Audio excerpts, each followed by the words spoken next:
is Roark. A lot of y'all know me. I am one of the recruiters here at Northeast, and I am also the Title IX coordinator.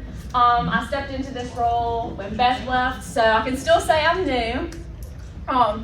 So today we're just going to kind of have a little bit of a Title IX refresher. I know before I stepped into this position, I didn't know of a lot of things that Title IX entails.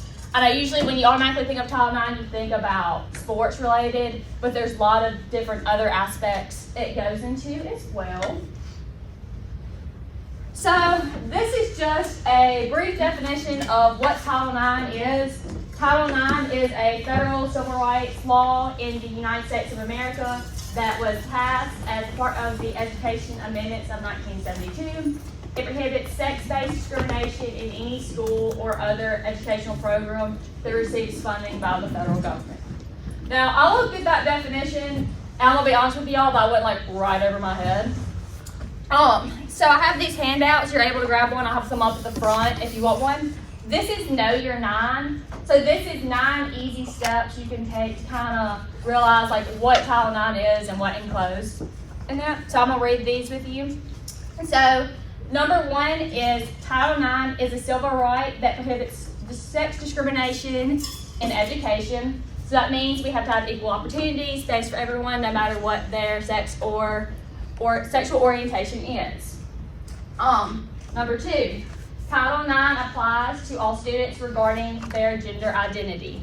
So no matter, nowadays what gender you identify as or what sexual orientation you are covered under Title IX.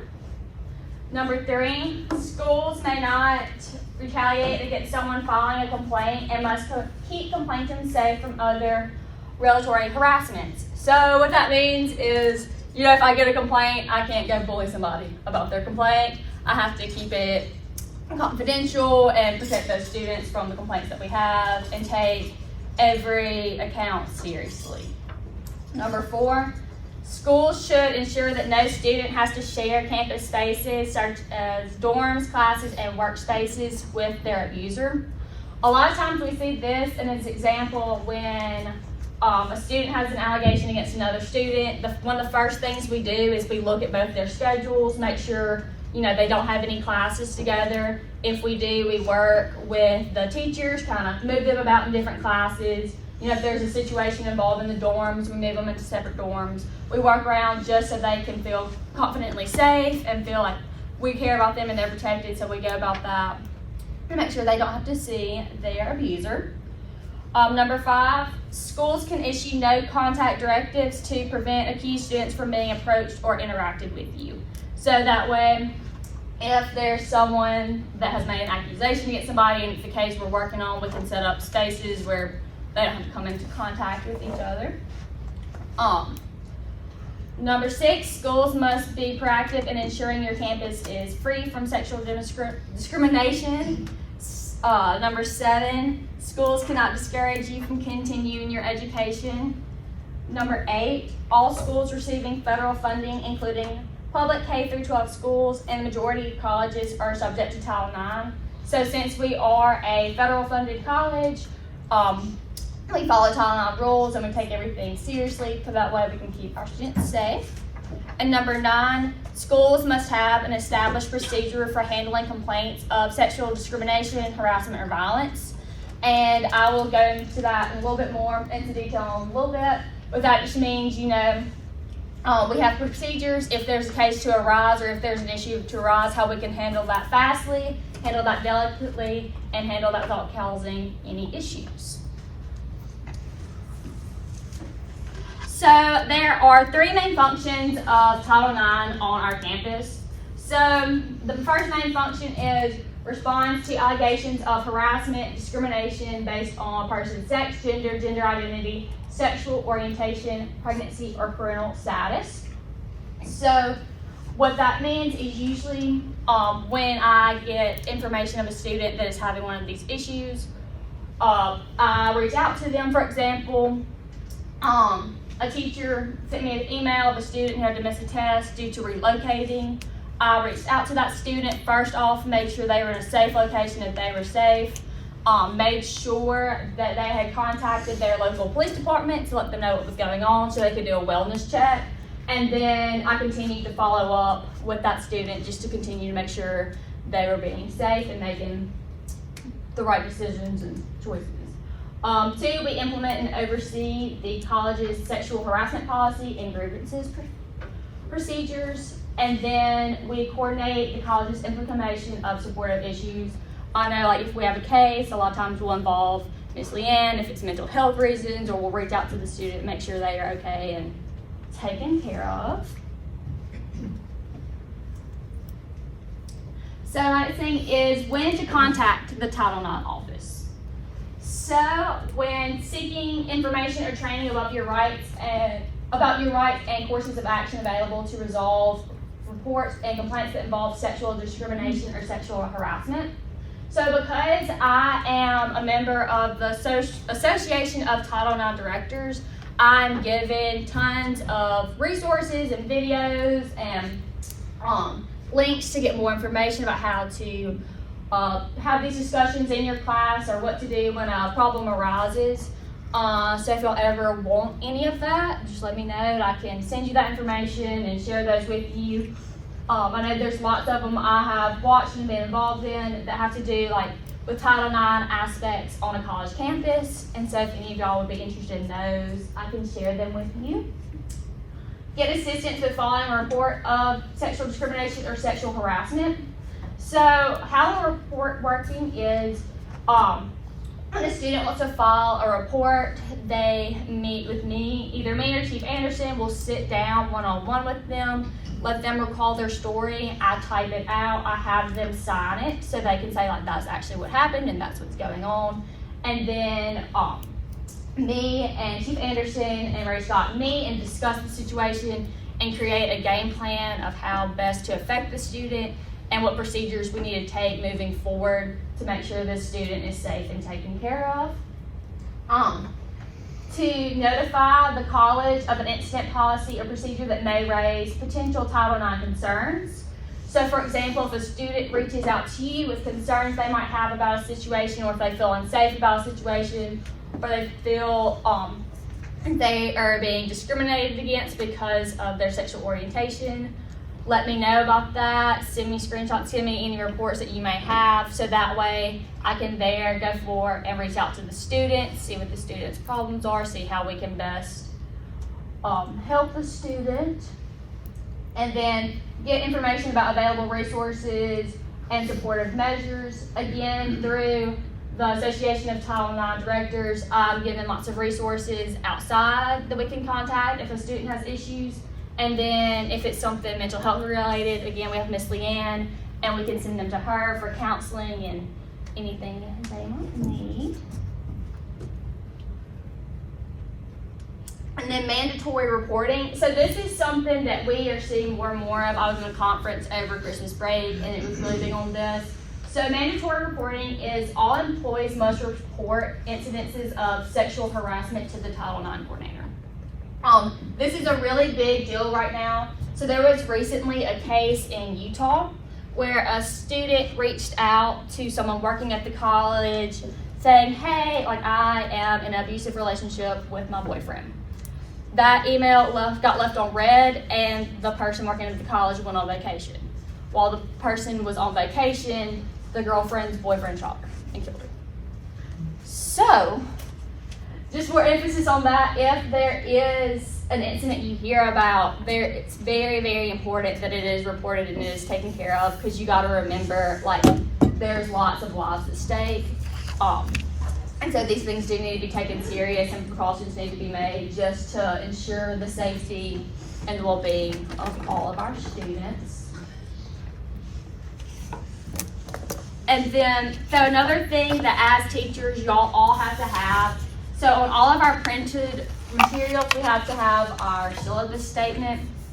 And what it says is, in completion with the Title IX of the Civil Rights Act of 1964, Title IX Educational Amendments of 1972 of the Higher Educational Act, and Section 504 of the Rehabilitation Act of 1973 as amended, The Board of Trustees of Northeast Mississippi Community College has adopted this policy, assuring that no one shall, on the grounds of race, color, age, national origin, sex, be excluded from participating in, being denied the benefits of, or otherwise be subject to discrimination in any program or activity of the college. Northeast Mississippi Community College adheres to the principle of equal education and employment opportunities without regard to race, sex, age, color, creed, or national origin. This policy includes qualified handicap and extends to all programs and activities supported by the college.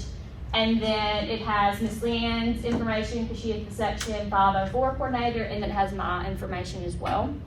And then that's my office number. And then at the end, I will have my cell phone number all as well for y'all.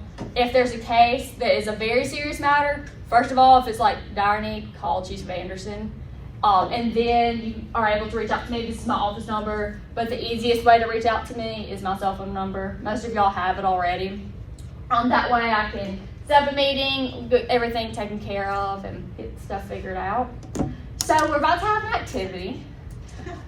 So I'm gonna. That has to go on every, for not just syllabi, it's every printed document or document that the college produces. So I don't know that it was in our, like our annual report that the president puts out. It goes in there. It goes in anything that you do for your class that's quote published.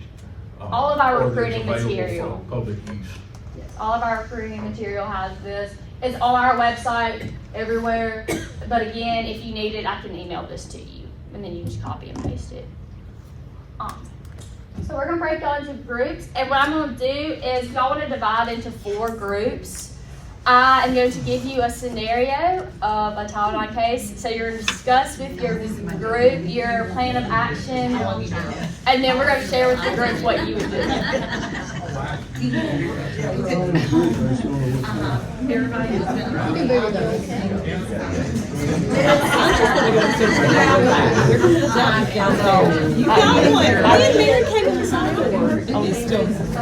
I went to get coffee, so that's the reason.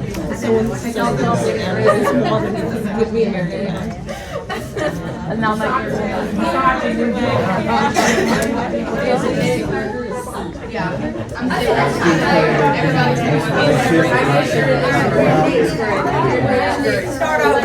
We can't hear either. I guess we're in the group. I don't know if she just gave us a paper and I don't want to move. A student tells you that they have the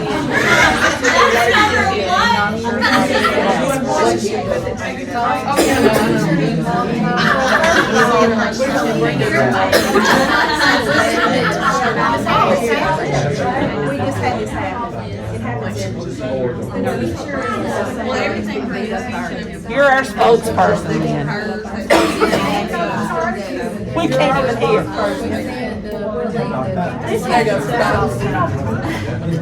We have it all the time. Well, we tell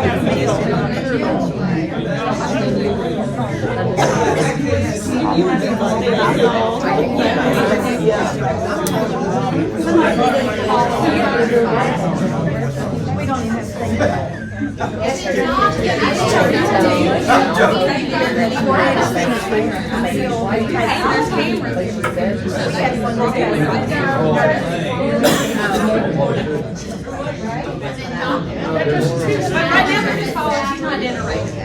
That's what we're trying to for him.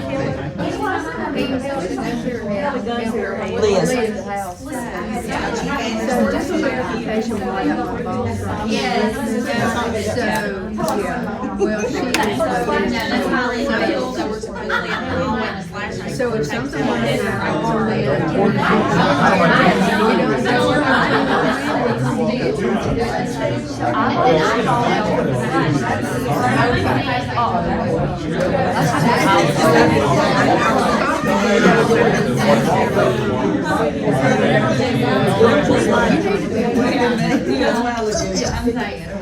I think my question is like Ray. We contact you probably if you know.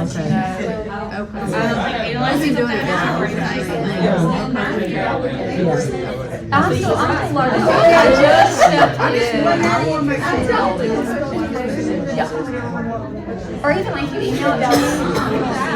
Judy said, once I didn't look back there, I said, I bet Judy said something. Yeah, because it really makes you feel like when somebody calls you and you say, oh, let me finish up what's going on, and then you never knew anything about it. But I think she's the first one to copy me. We are in the day. I couldn't remember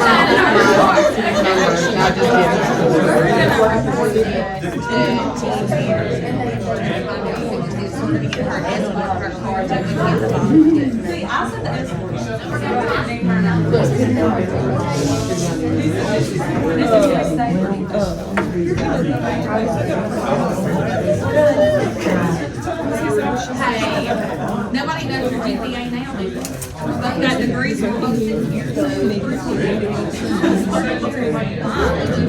just can't lie.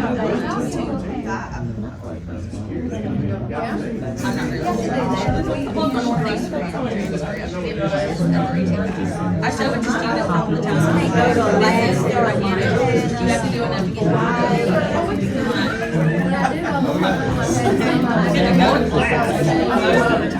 And so we were talking about this, and they started and she puts it on. And in about 10 inches.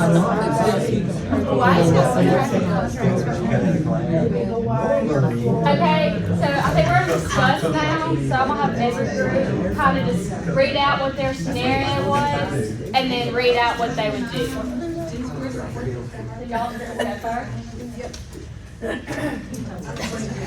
We trust A you. student comes into class and says that another student keeps messaging them and will not leave them alone. What do you do? We had that happen. These are That happens all nursing the time, examples. doesn't it? Well, first thing, depend, are they doing it on campus? Is it dorm students? Is it happening off campus? So you need to report it to the proper authorities. If it's off campus, you report it to Boone PD, Prentice County Sheriff, Corinth, whoever. But if it is happening on campus, then you can report it to Chief Anderson and then Liz as well. Another thing with that, even if it's off campus, still let us know about it, because we'll get their full name, their address, and their phone, and Because we'll they get reported contact. to us. Yes, and we'll contact their local police if it's off campus and get them to do just a wellness check, just to make sure. Me, a student tells you that they have been in an abusive relationship and are not sure how to get out. What do you do? This happens in nursing all the time. Are they Usually- talking about the nursing instructor? No. No, not the nursing instructor. We usually have, this usually happens about once a year at least. It usually goes to their advisor, and then we bring it to the team because we team teach, so everybody needs to know. And then that gets Dr. Beals involved, and then she reports it. And we try to counsel with the student, like what's her safest option, because it's usually a female and a male. We had one this time that was pretty bad. Like, she reported that guns were used and stuff like that, so. We've even had people hanging out the building, right? We've had to put alerts up at the building looking for boyfriends coming in. Yeah, we have this a lot. So Liz, should that be reported to you? Yes, that should also be reported to me, and just so we can all meet and discuss and figure out a game plan. Well, I think she ended up leaving. What we typically do is walk them over so that they did the mental health counseling and consult. But they could do a wellness check and everything on this one this time. This was one of the worst we've had. Yes. But yes, definitely report that just to us too, so we know what's going on campus. Because like all the situations, Chief Anderson should be aware, as well as myself and Coach Scott and Miss Leanne, just so we're all taking precautions just in case. Yeah, we have reporting requirements that we have to meet because of it. Miss Leanne, your group. A student says that someone was following her to her car yesterday and the day before. What do you do? We're gonna report it to Chief Anderson, and we're gonna try to pull some footage to see if we can identify the individual. And then we're also, if it's not to me, then it will be reported to me, and it's gonna be reported to you, as Ann Ray Scott. And then we're all gonna handle it. Gonna take them down. Right, we got it from there. Just report it to us. Vigilante.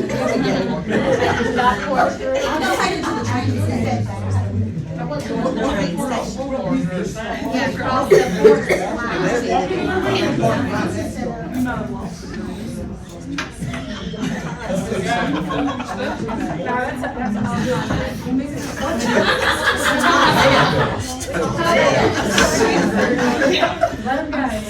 Sorry, I'm about to split y'all up. I'm trying not to. Y'all have anything to share with the group, Rebecca? I said that I'm sorry that our group just took over the whole class. I said that, but I wasn't talking. I whispered that under the breath. Never, you never talk. Never. They're very hard to control. I'm sorry. She's starting. We're done. Okay, so ours says a student tells you they feel like another teacher is discriminating against them because of sexual orientation. What do you do? So we just decided that we should take their statement and report that information to you, and you've got documentation. And then we had a question about the official verbiage doesn't really explicitly say sexual orientation. And so is there legal, I don't know, protection technically for a person who is being discriminated against because of sexual orientation if it's not explicitly said in the federal wordage? His sexual identity? I think that's what it is. That is a good question. Maybe mentioned in the actual law, it's not reflected in the state's quite a lot of things. Or What maybe I'll have to included do in with that. things as far as the orientation.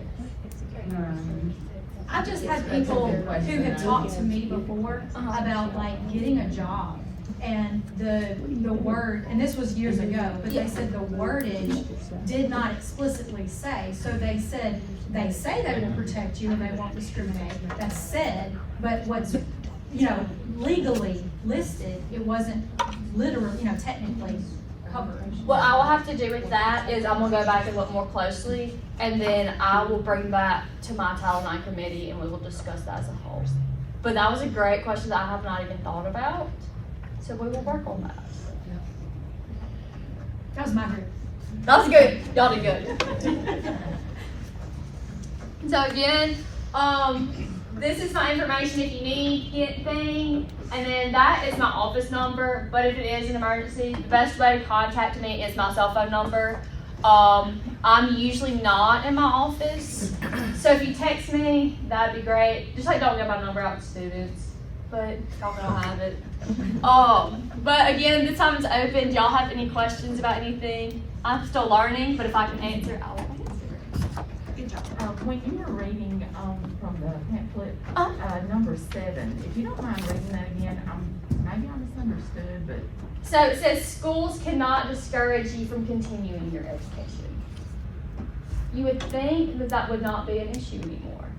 But we cannot tell you, you can't come here because of your sexual orientation or your gender. We have to accept. So it's, okay, it's still related to the gender. Okay, just when I heard that, just. That blew my mind, and I did a ton of research, but that's still an issue. That there's people who are being discriminated against, especially because gender's the big issue right now, to not pursue certain degrees and to not go into certain areas based on gender. And also, I think it would be, don't discourage a student because they have had an incident with somebody else, that you could just say, well, the easiest thing for you to do is just to quit school and not come back. I think that's what that would mean too. What if you got 2 students in the same class that's had trouble? How are we gonna handle that? So what we do is that we look at their schedules and we move them. We work with the teachers and we move them around because we had that incident occur and we just put them in different classes. But it might not be possible with. There's only one course offering. Like career tech. Well, then I got the same kids from 7:30 to 2:30. Yeah. So I can't move them around. Yeah, we couldn't do that. John, It depends what kind of issue it is too, like. how long I got to you and Tommy Miles when you was in class? Elaborate on that. See, I've not had that question faced yet. I've not had that. So Yeah. I'm saying we're starting to see more females coming into our program. We've had that come up. And, But I think it depends on the issue too, because like if it's a discipline matter, then that's gonna go through race dot. I mean, it'll be reported, and that, I have that question too, though. So you keep a record of it and then follow up with the student, and then but like if it's discipline, then Ray's gonna handle it, or if a report's made, then Chief handles that. You just See, I'm check just on the kind of student. technically the middle person. So I check on the student, you know, I am closer to their age and I'm a woman, so most of the time it is a girl situation, so they feel comfortable.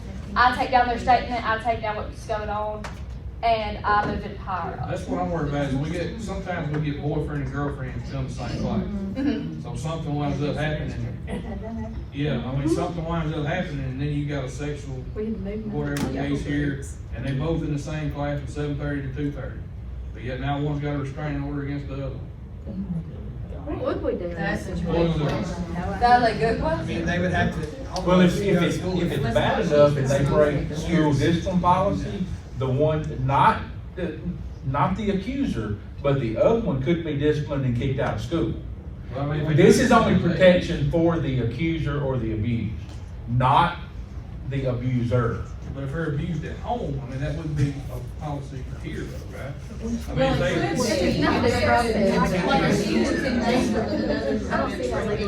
Not necessarily, but in some cases you possibly could. If it happens. That's true, that's true.